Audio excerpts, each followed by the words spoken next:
olasın ay qazanlarım. Mənim bəyim budur.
Başına mən dönüm ay qəşəy pərim, adətdir dərərlər yaz bənövşəni.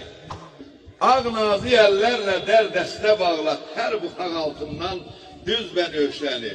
Qızlar əl çalıblar, bu gözəl aşıq nə gözəl oxuyur. Amma Pəri xanım bir dəstə bənövşə kolu tapmışdı, bir dəstə gül bağlayıb, Allah qurbanını mən təhliyəydim, bu gülü ona verəydim ha.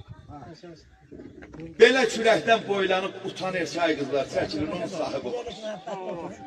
Orada yenə qurbanı deyir, Xudam səni xoş camala yetirmiş. Səni görən aşıq əqlin itirmiş. Mələklər mi dərib göydən gətirmiş? Hayf, hayf ki dəriblə az bənövşəni.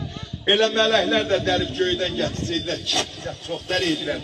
Yenə qızlar əl çalıb, əhsən deyən, Pəri xanım deyir Allah, görəsən qurbanı məni görür. Qurbanı deyir, gəl buna dinə, bağa dol oylan, bağa dol oylan. Günəçaq əhli.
Başını mən dönüm bağa gəl bağa.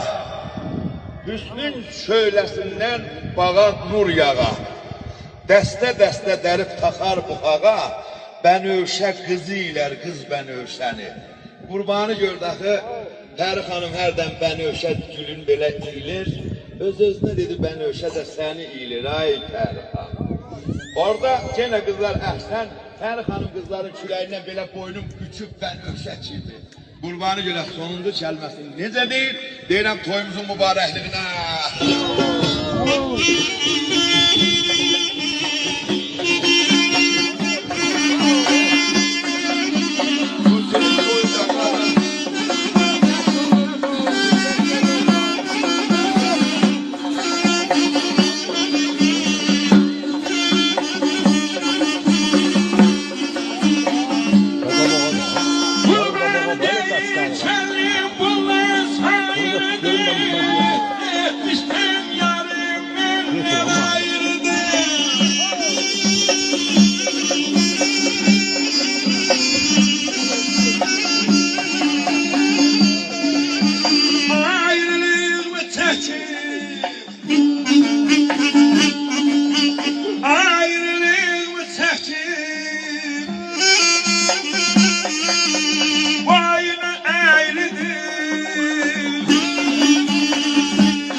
Cəskarların da məxsus